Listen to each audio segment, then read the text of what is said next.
अमीर का बच्चा योग्य हो जाएगा क्योंकि उसे सुविधाएं मिलेंगी, सुविधाएं मिलने से योग्य हुआ, योग्य होगा तो अच्छा काम कर लेगा, इस वजह से उसकी इनकम ज्यादा होगी, इनकम ज्यादा होगी तो फिर से अमीर हो जाएगा। और इसलिए अमीर घरों में अमीरी का दुष्चक्र बना रहेगा। वो उसको दुष्चक्र नहीं कहेंगे, वो इसको अच्छा चक्र कहेंगे, लेकिन एक सामान्य बात।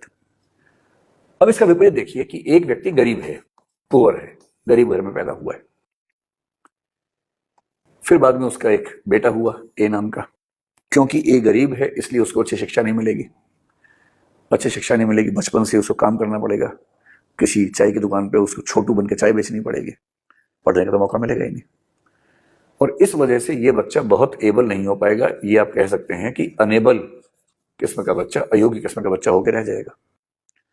और जब ये अनेबल हो जाएगा तो सीधी सी बात है कि इसको अच्छी नौकरी मिलेगी नहीं, और इसलिए इसके इनकम का लेवल बहुत कम रहेगा। जब ये इनकम का लेवल कम रहेगा तो ये जिंदगी भर गरीब रहेगा, और फिर ये गरीब रहेगा, फिर इसका बच्चा वो गरीब, उसका बच्चा फिर वो गरीब होगा।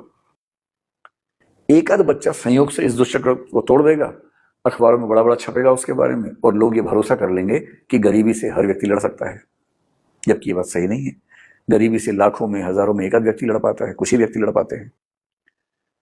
और इसका मतलब ये हुआ कि जब आप मेरिटोक्रेसी की बात करते हैं तो आपको ये समझना पड़ेगा कि मेरिट आमतौर पर जन्मजात नहीं होती है, मेरिट का ज्यादा बड़ा हिस्सा माहौल से आता है। और क्योंकि समुदाय में, समाज में बराबरी नहीं है, इसलिए जो लोग बेहतर स्थिति में हैं उनकी हर पीढ़ी में योग्यता और अमीरी पैदा होती रहेगी। और मेरिटोक्रेसी के नाम पर दरअसल जो प्लूटोक्रेसी होती है, जो समाज के अमीर लोग हैं उनका शासन होता है, वो पीढ़ी दर पीढ़ी चलता रहता है, और गरीब लोगों को या पिछड़े व्यक्तियों को अयोग्य कह कहकर हर पीढ़ी में हम खारिज करते रहते हैं। इसलिए मेरिटोक्रेसी दरअसल मेरिटोक्रेसी ना होकर के प्लूटोक्रेसी है, अमीरों का साम्राज्य है, क्योंकि उनको सुविधाएं मिलती हैं, इसलिए वो ज्यादा योग्य अपने आप को साबित कर लेते हैं।